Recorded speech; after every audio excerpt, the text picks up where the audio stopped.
Sabay-sabay nating linangin, aralin, at tuklasin mga bagong kaalaman. Meron ding kulitan at kwentuhan. Di kayo iiwan, tayo'y magtutulungan. Dito sa asignatura kung saan Filipino ang bida, Filipino ang una, kasama niyo ako, Teacher Sheila Velasquez, ang Mrs. na siguradong mamimiss. Welcome sa Grade 2 Filipino class.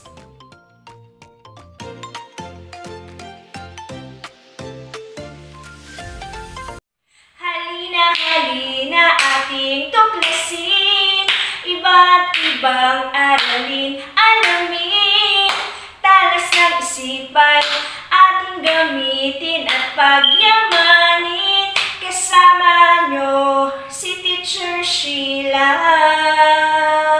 pag-aralan ang Filipino. Isa na namang kapanapanabik na talakayan mga bata.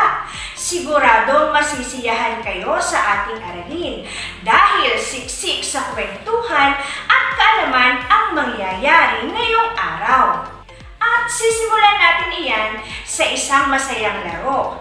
Kaya naman, umupo muna kayo at maghanda. Simple lang ito, pero kailangan niyong maging alerto sa pakikinig ng mabuti. May larawan akong mga bagay na ginagamit natin sa paaralan.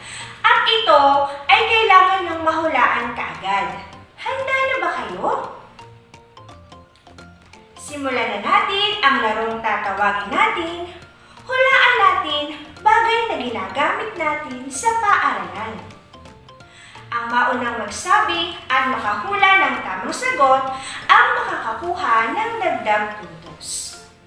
Para sa unang bagay, ito ay ginagamit natin sa pagsusulat at maaaring burahin kapag nagkamali. Tama! Lapis! Ang galing! Ikalawang bagay naman, maghanda at makinig ng mabuti. Ito naman ay ginagamit natin kapag nais natin kulayang mabilis ang ating iginuhin. Ano kaya ito? Mahusay! Crayola ang sagot. Para naman sa ikatlong tanong, ang bagay na ito ay maaaring gamitin sa panahon ng tag-ulan o tag-init bilang proteksyon sa sikat ng araw o matinding ulan. Wasto! Ang sagot ay payong. Panghuling tanong, ito naman ang ginagamit ng guro upang isulat ang mga aralin gamit ang chalk o yeso. Mainam! Isara! Tama ang iyong sagot. Maraming salamat mga bata na ipakita nyo ang inyong husay at galing sa pakikinig. Palakpakan nyo ang inyong mga kaklase na kaagad nakapagbigay ng tamang sagot. Naging napakahusay nyo sa pakikinig. Alam nyo ba na ang pakikinig ay isang kasanayan na dapat linangin sa inyo bilang mag-aaral? Ang batang may mabisang kasanayan sa pakikinig ay may kakayahang makipag-ugnayan at maipahayag ang kanyang saloobin na magamit niya sa araw-araw. Ito ay isang magandang gawi na dapat natututunan upang sa huli ay makasunod tayo ng tama. Kaya mga bata, naglalaro man kayo o may ibang ginagawa o ano man ang ginagawa, ay ugaliing makinig ng mabuti. Kahit may taong nakikipag-usap sa iyo, para siguraduhin mauunawaan mo ang kanyang mga sasabihin.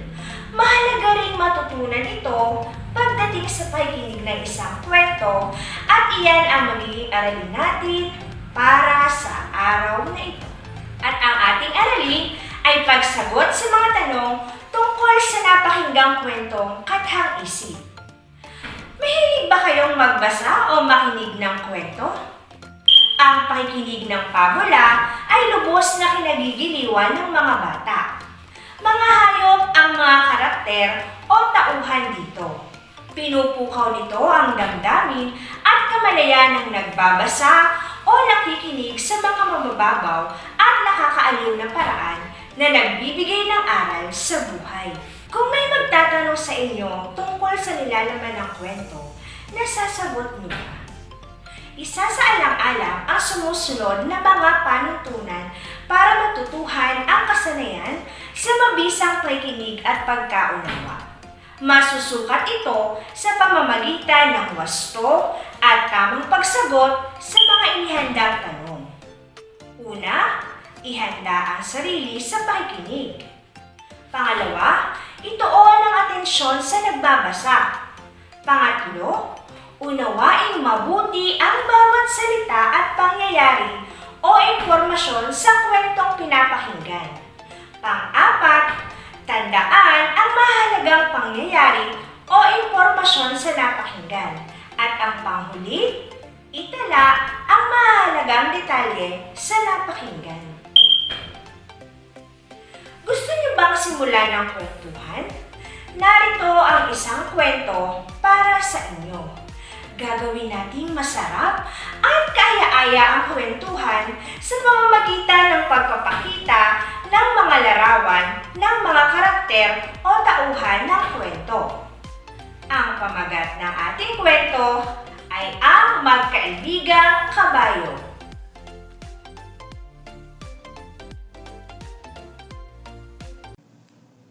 Noong araw ay may magkaibigang kabayo na pagala-gala sa kakahuyan ng San Roque. Sila sina itim at puti. Masaya silang namumuhay na magkasama. Sila'y nagtutulungan. Ngunit dumating ang taggutom. Ipinasya ng dalawa na bumaba sa kapatagan. Magpapaalaga na lamang sila kay Mang Pedro na isang magsasaka. Pinuntahan nila ang bahay ni Mang Pedro na tuwang-tuwa nang sila ay makita. Alam nitong makatutulong ang dalawang kabayo sa kanyang hanap buhay. Subalit, hindi naging pantay ang pagtingin ng magsasaka kina itim at puti. Dahil sa makinis si puti, palagi itong pinapaliguan at pinapakain ng maayos. Hindi gaanong pinagbubuhat ng mga sako ng bigas. Samantalang si itim, dahil sa marusing ang hitsura, ay hindi gaanong inaasikaso. Madalas ay kaunti lang ang pagkain nito, bukod sa hindi pa masarap. Minsan, habang naglalakbay ang dalawang kabayo na may daladalang bigas, nakiusap si itim sa kaibigan. Puti, baka maaari mo akong tulungan. Hirap na ako. Palagi na lang ako ang pinagdadala ng maraming sako ng bigas. Samantalang ikaw, tulad ngayon, walang dala-dala. Wika ni itim. Pero itim, wala tayong magagawa. Ako ang paborito ng amo natin. Kung ikaw ang naging paborito, ako ang magtitiis. Ang sagot naman ng puting kabayo. Tumahimik na lamang si itim. Alam niyang ayaw siyang tulungan ng kaibigan. Lumipas ang maraming araw, palaging ganoon ang nangyayari. Si itim ay hirap na hirap sa pagbubuhat ng mga sako ng bigas. Lagi pang hindi masarap ang pagkain. Ayaw naman siyang tulungan ni puti na wala namang dala-dala at masarap pa ang pagkain. Isang araw, isang malungkot na pangyayari ang naganap. Nagkasakit si itim at pumanaw. Nagsisi ang magsasaka. Noon lamang niya naisip ang pagpapabaya sa namatay na si itim. Umiyak naman si puti. Wala na ang kanyang kaibigan. Wala na siyang kausap sa tuwing maglalakbay. Ngayon, hirap na hirap si puti dahil siya na lamang mag-isa ang nagbubuhat ng lahat ng sako ng bigas. Labis-labis ang pagsisisi ni puti. Naisip niya na kung naging mabait lamang siyang kaibigan ay hindi magkakasakit at mamamatay si itim. Mula noon ay naging napakalungkot ng buhay ni Puti. Naalala niya palagi ang kanyang mabait na kaibigang si Itim. Ngayon, maaari mo nang sagutan ang mga katanungan. Sino ang magkaibigang kabayo? Magaling! Sina Itim at Puti. Para sa pangalawang katanungan, kanino sila nagpapaalaga sa kapatagan? Mahusay! Sa mga magsasaka. Para sa ikatlong katanungan, bakit naging paborito si Puti kaysa kay Itim? Mainam! Dahil ito ay makinis. At para naman sa ating pang-apat na katanungan, bakit nagkasakit si Itim? Wasto! Dahil sa sobrang pagbubuhat ng mabibigat na sako ng bigas. Para sa ikalimang katanungan, anong mangyayari kay Puti nang namatay na si Itim? Tumpak! Siya ay nagsisi. At para sa ating huling katanungan, ano ang mabuting aral ang dapat nating isipin ayon sa kwento? Kaiga-igaya! Dapat nating mahalin ang ating mga kaibigan. Magaling! Dapat nating alagaan, mahalin, pahalagahan at ingatan ang ating mga kaibigan. Tara, makinig, magbasa at manood pa tayo ng isa pang kwento.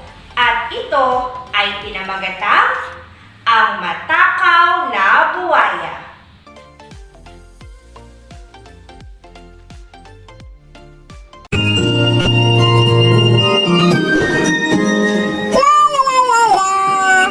Busog na busog ako!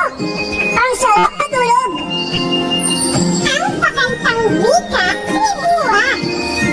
Ang lahat ng hayop na mapunta sa ilog ay hindi nakakaligtas sa mata ni Buwa!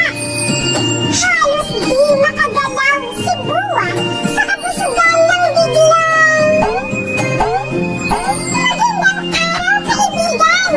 Pwede ba ako makainom? Ang bati ni Kuneho kay Buwa. Lumapit ka para makainom ka ng marami. Aya pa ng buwaya. Kahit busog na siya, gusto pa rin niyang kainin ang kuneho. Sandali! Kaibigan, uminom ka pa. Mukhang uhaw ka pa. Ang pagpipilit ni Buwa. Hindi maaari! Andito na ang mga manong aso! Ayokong mahuli! Mabilis na nakatakbo si Kuneho. Samantalang si Buwa ay hindi makagalaw sa kabusugan. Kaya siya ay nahuli ng mga manong aso. Ngayon, maaari nilang sagutan ang mga katanungan. Sino ang nakatira sa ilog? Tama! Si Buwa! Ano ang katangian ni Buwa? Mahusay! Siya ay matakaw. Aling pahayag sa kwento ang nagpapatunay na si Buwa ay matakaw? Wasto! Ang lahat ng hayop na mapunta sa ilog ay hindi nakakaligtas sa mata ni Buwa. Sino ang dumating sa ilog para makiinom?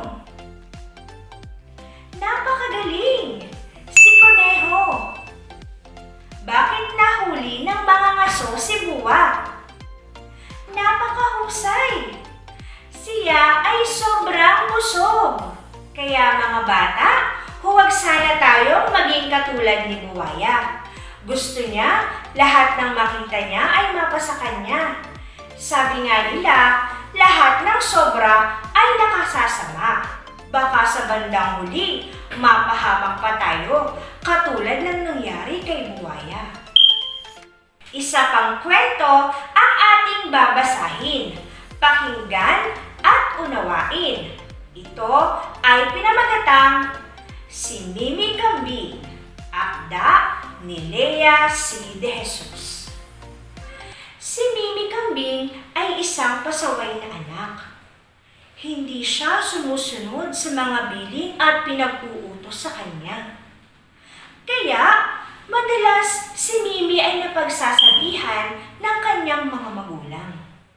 Isang araw, sina Amang Kambing, Inang Kambing at Mimi ay pumunta sa burol upang kumuha ng pagkain.